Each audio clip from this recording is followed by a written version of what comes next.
Organization and Management, or MGT 111. So let's start with the chapter 1, which is the fundamentals of management. So before we start, let us define first what is management. So according to its definition, management is the process of reaching organizational goals by working with and through people and other organizational resources, and has the following characteristics. It is a process or series of continuous and related activities. It involves and concentrates on reaching organizational goals, and it strives for organizational goals by working with and through people and other organizational resources. So isa-isahin natin. So masyadong mahaba yung pagkaka-English ng definition ng management, ano. So sige, isa-isahin natin para mas maintindihan pa ninyo. So sabi, management daw ay process of reaching organizational goals. So from the term manage, okay? So from the term manage, nandoon yung, ito nga daw ay isang process wherein ang process na to is to achieve the goal or to reach the goal by working with and through. So working with other people and through other people and other organizational resources. So ibig sabihin, when we say management, iisa lang yung goal natin.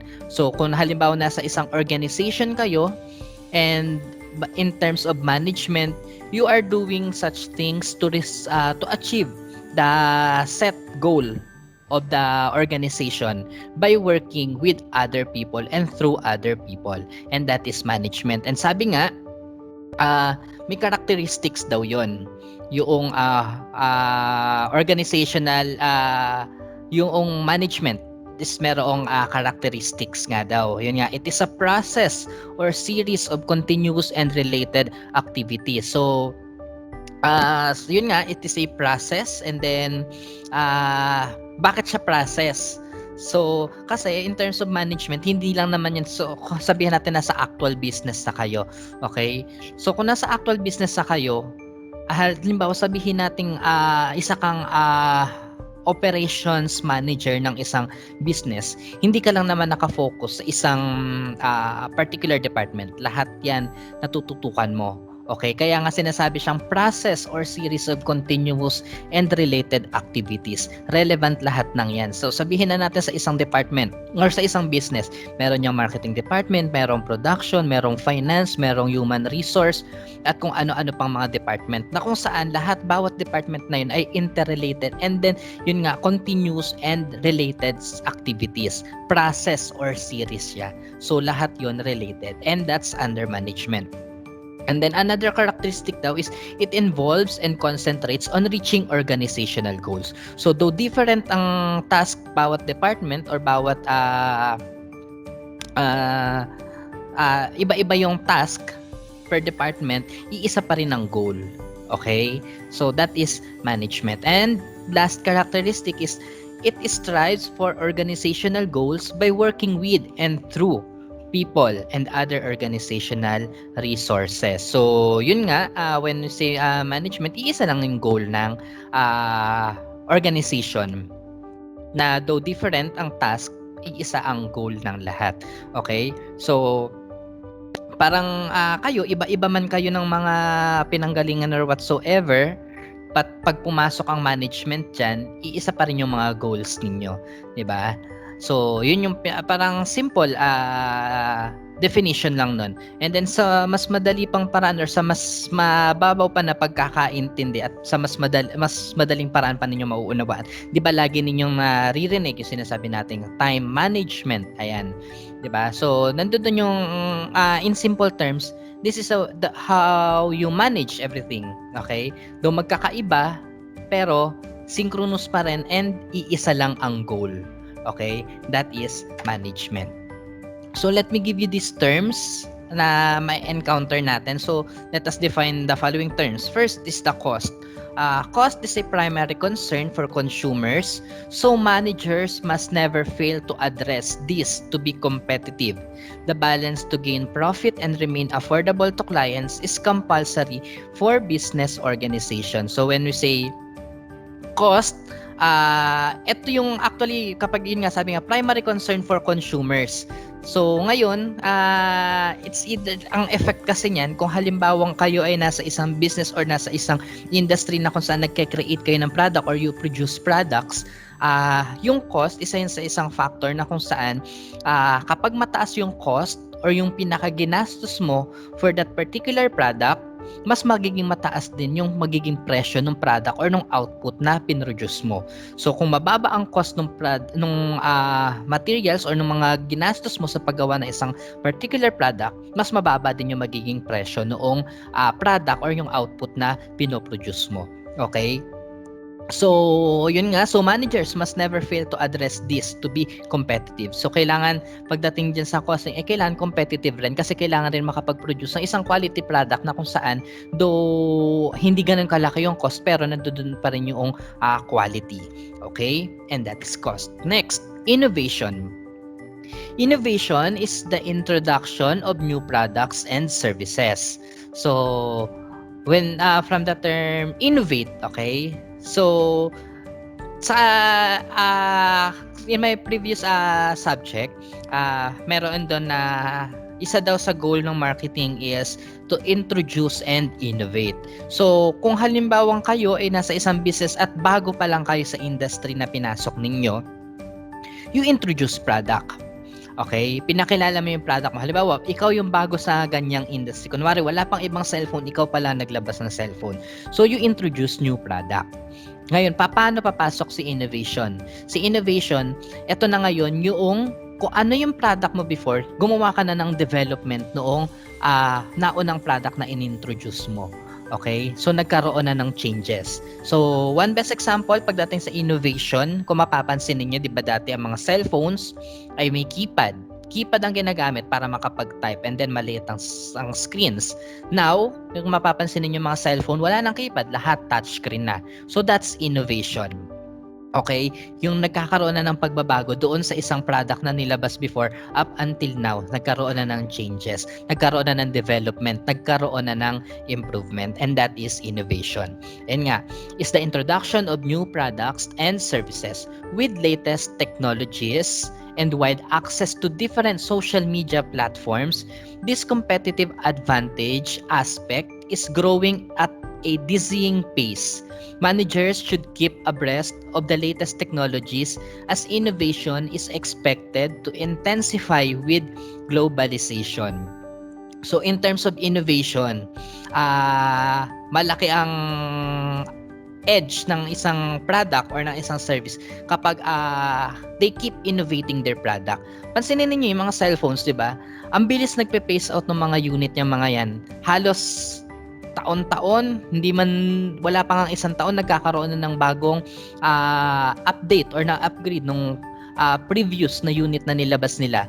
'Di ba? Sa cellphones continuous yung mabilis na nag-update, mabilis na nag-i-innovate yung mga cellphones. Hindi lang yung cellphones particularly, pati yung mga programs nun. 'Di ba? Like for Android, hindi ko na alam kung ano na yung latest na version ng Android meron ngayon. And even sa iOS, nag-update din sila. Okay? So if I'm not sure kung iOS 12 or 13 or 14 na ang meron ngayon. So kailangan pa rin maging innovative tayo. Kailangan ini-innovate natin yung product. Okay, kasi nga nandoon yung competition. It is a competitive advantage na when you keep innovating your product. Kasi syempre kapag ini-innovate mo yung product mo, mas nagde-develop siya. Mas nagiging kapaki-pakinabang. Yun yung mas gusto ng tao. Okay? And that is innovation. Next, quality is defined as the ability of a product or service to meet customers' needs, according to Heiser 2008. And because quality is an aspect that serves clients' desires, it must be managed well. Okay? So, when we say quality, kapag ang product mo nga naman may quality, namimit mo yung customer needs. Pero kung hindi naman ganyan ang quality niyan, nagfe-fail ka na ma-achieve or ma-meet kung ano yung need ng iyong customer. Okay? So, yun yung pinaka tinitingnan din ng other customers. But, there are some customers na kung saan hindi tumitingin sa quality, ang tinitingnan lang ay presyo. Basta mura, sige, bili. Without looking the quality. But, kung sakali man na kayo man ay makapasok sa isang business or you produce products or services, you must assure the quality of the product. Okay? Dahil malaking effect yan pagdating sa business.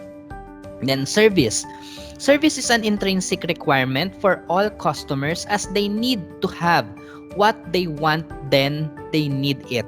Most of us have our own experience of moving out of a long queues in service establishments to go elsewhere. Managers know that it is a loss of income for their business. So aside from offering products, kailangan ma-maintain mo rin yung service on how you deliver your product or your service to your customers. Sabi nga, sa isang fast food chain, kapag ang customers mo or yung kapag yung pila sa counter mo masyadong matagal, may chances na ang customer na hindi nakakapaghintay ng matagal umaalis. Na kung saan, yun nga yung sinasabing loss of income. So with that, alam mo na ganun, kailangan mo i-improve yung service mo. Hindi yung sa service na pagpo-provide, but sa service kung paano nire-render ng customers mo yung service na ino-offer mo. So yung kumbaga yung experience ng customer in availing your product or your service, that's another service. Okay? Bukod pa doon sa service mismo na ino-offer ninyo. Okay? So we have to improve service. Next is speed. Yun na nga. Speed appears to be the buzzword of this millennium. Fast food outlets, internet search engines, and automated teller machines are among the more familiar developments. Customer expect to experience a product or service at a swift rate, so management must address their needs at a comparative or even faster pace. So, 'di ba sabi ko nga kanina yung in terms of service, we need to develop. Then based on sa example ko, nagkakaroon ng losses kapag hindi natin na-meet yung gusto ng customer natin. Tulad nga sa in-example ko, sa pila sa isang fast food chain, 'di ba? So, ngayon, speed 'yan. Yan na talagang hinahanap ngayon. Gusto ng mga customer yung mabilisan. Okay? Pagdating sa internet, gusto natin mabilis, ayaw natin ng mabagal. And other services, gusto natin mabilis, ayaw natin yung mabagal. Even in rendering some services, 'di ba? Kapag halimbawang pupunta ka sa isang barbershop, alam mo may pila, minsan mas gusto mo pang sa sunod ka na lang magpagupit or bumalik with that salon or barbershop para magpagupit kaysa pumila ka na matagal at maghintay para lang magupitan ka, 'di ba? So isa rin 'yan sa kino-consider natin. And that is speed. Okay? Now, let's proceed with the managerial functions. So, managerial functions. Management involves far more than just telling others what to do. Sometimes, we think we can our boss's jobs, but behind closed doors, they spend a good deal of their time planning and organizing so that they can effectively carry out the functions of leading and controlling. So, mostly, in terms of managerial functions, ang pinaka-main control niyan is kung sino yung nasa higher management or kung sino yung manager. Minsan makikita mo na parang hindi naman siya nahihirapan or whatsoever, 'di ba? Pero behind that sa nakikita natin, sabi nga, but behind closed doors, they spend good deal of their time planning and organizing so that they can effectively carry out the functions of leading and controlling. So later on, madidiscuss natin ano ba yung planning na yan, ano ba yung organizing na yan, and then ano ba yung leading and controlling na iyan. Okay, so sige. So we have 4 managerial functions. The 4 basic management functions that make up the management process are described in the following sections. So we have planning, organizing, influencing, and controlling. So let's start with the planning. This involves choosing tasks that must be performed to attain organizational goals, to outline how the task must be performed, and to indicate when they should be performed. planning activity focuses on attaining goals, and managers outline exactly what organizations should do to be successful. It is also concerned with the success of the organization in short term as well as in the long term. So, planning. Sa panahon ngayon, when we say planning or kapag may mga plano, ganyan, lalo na yung mga magbabarkada, ang usually tinatawag ninyo dyan, di ba? Pag halimbawa nagpaplano, sinasabi niya, drawing lang yan, ganun. Kapag hindi natuloy, nauwi lang sa drawing yung plano. Sabi natin, nag-set kayo ng ganito, ganyan, nag-set kayo na magsuswimming kayo ng ganito, ganyan, nag-set kayo na pupunta kayo sa ganito, ganyan, tapos hindi natuloy, hindi nakulayan, ang tawag ay drawing lang. So basically, when we say planning, iyan, kung ano yung pagkakaintindi niyo sa sinasabing drawing, ayan ang planning. Okay? You are drawing out kung ano yung gusto nyong mangyari. Okay? Yan din, kumbaga yan yung pinaka-simplest term para mas madali ninyong maintindihan yung planning. So, sabi nga, it involves choosing task. Di ba nga, kapag nagpaplano kayo, nagtatasking kayo, sino magdadala ng ganito, ganyan? Sino bibili ng ganito, ganyan? Okay? So, when you are planning, meron kayong goal, di ba? So, halimbawa sabihin natin na gusto niyo mag-outing or gusto niyo mag-swimming, ang goal niyo is magkaroon ng bonding or mag-enjoy, 'di ba? So when you are planning, you want to achieve something. Okay, meron kayong nagiging goal. And to outline how the task must be performed, 'di ba? Nag-outline kayo kailan kayo bibili ng ganito ganyan, sino yung pupunta sa ganito ganyan para alamin kung magkano yung babayaran, kung available ba na ganitong petsa, 'di ba? So nagkakaroon ng outline or nagkakaroon ng tasking kung ano ang gagawin. And yun nga, planning activity focuses on attaining goals. So, yung pinaplano ninyo na activity, kaya nyo siya pinaplano para ma-achieve ninyo kung ano yung goal ninyo and then maging successful, di ba? So, yun lang yung simplest way kung paano ko mas mapapaintindi na mas madali sa inyo yung planning. Okay? So, from the term itself, plan. Ayan. So, another example, di ba, kung napapansin niyo mga teachers, kung naririnig niyo merong lesson plan. Okay? Aside from that, kung bakit may lesson plan, kasi meron tayong tinatawag na kapag nag-create ng lesson plan, merong lesson objective. Kumbaga, yun yung dapat na matutunan ng estudyante. So ngayon, paano ma-achieve yun, yung objective na yun? You have to plan. Okay? You have to outline kung ano yung gagawin mo. Ano-ano yung mga ituturo mo para ma-achieve mo yung objective na yun. Okay? So that's planning. Okay? You are outlining an activities or plans to achieve specific goal. Okay? And that is planning. Next, organizing.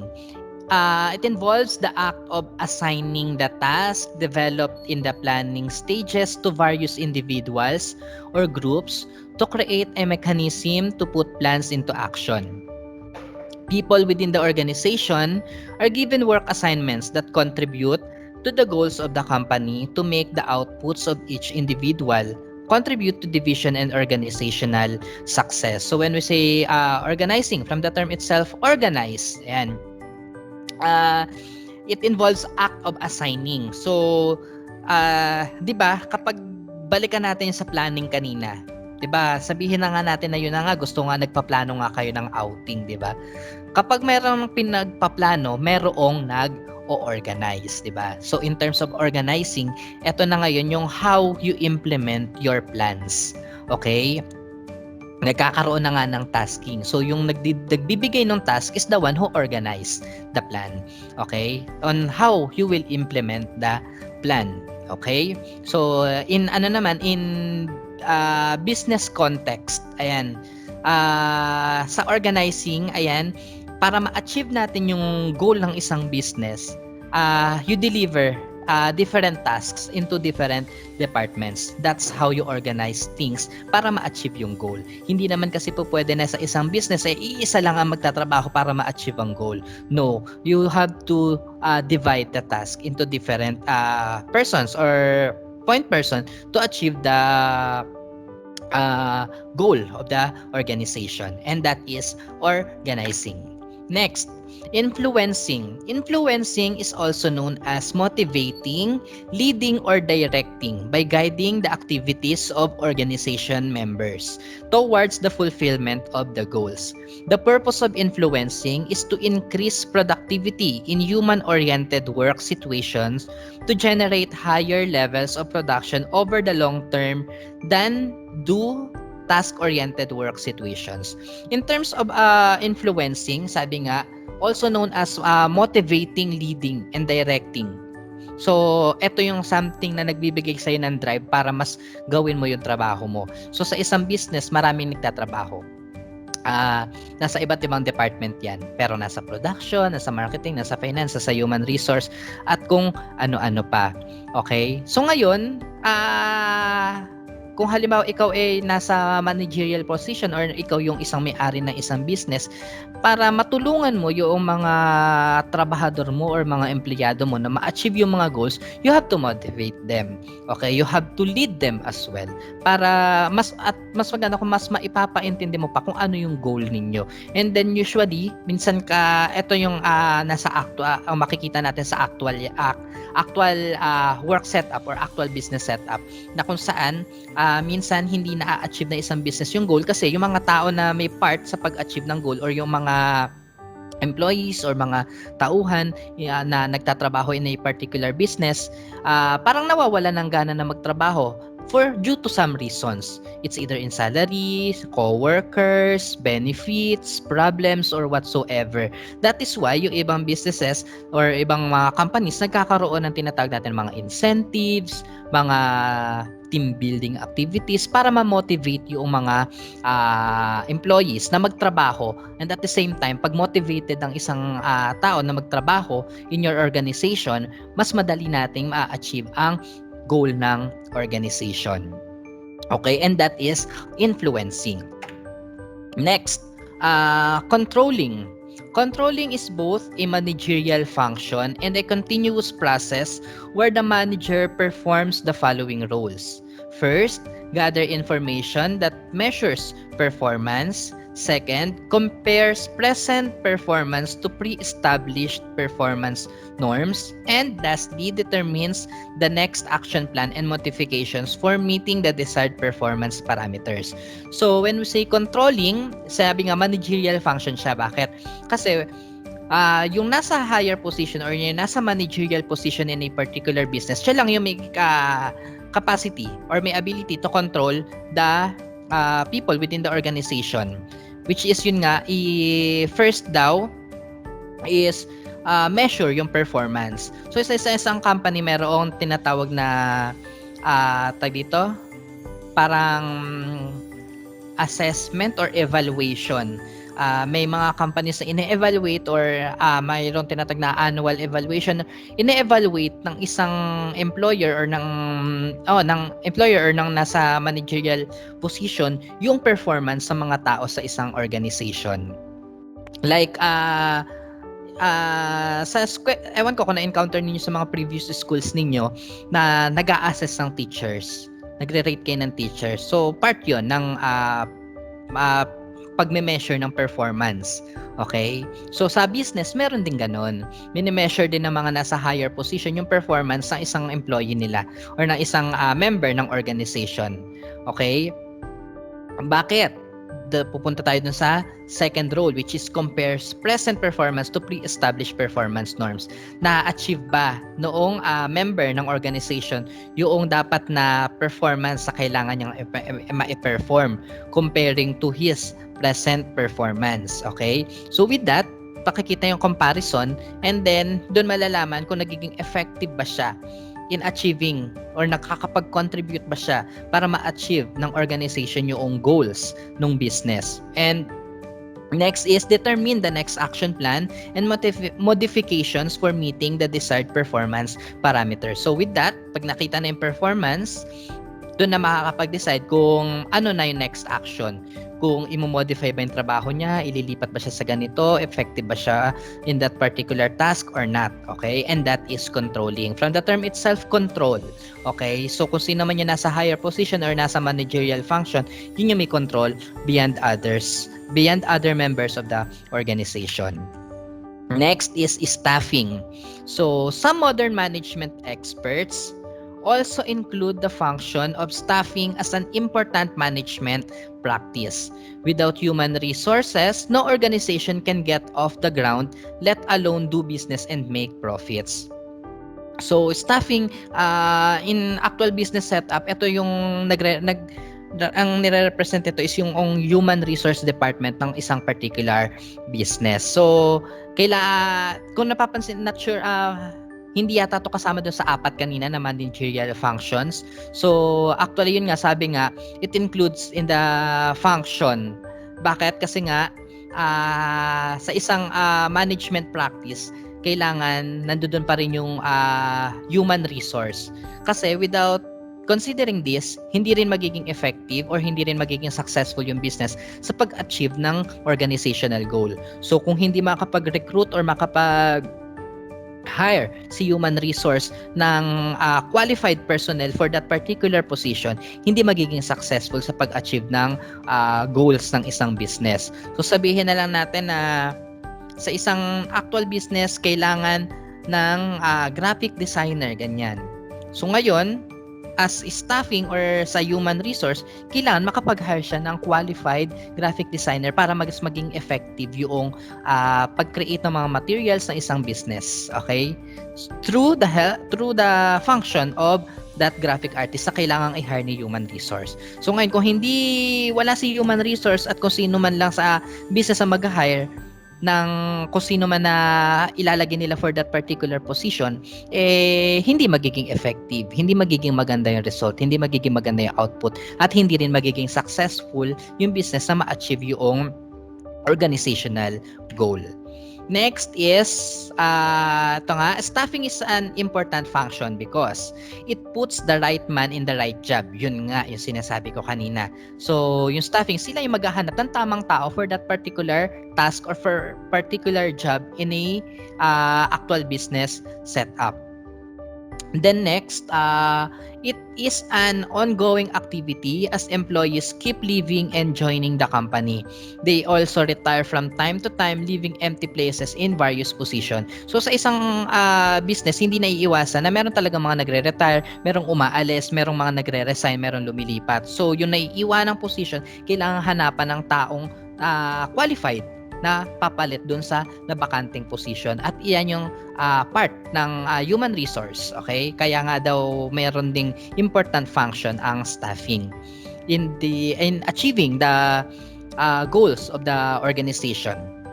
And then it is also important because efficiency is a prime focus of this function, as managing people is the toughest job there is. Everything must be accounted for: leaves, payments, benefits, medical allowances, social security, accounting, and much more. So, yun nga, kaya siya important yung staffing in achieving the goals of the organization, kasi sila yung may kakayahan or yung may ability na maglagay ng tamang tao in a particular task or in a particular job sa isang organization. Okay?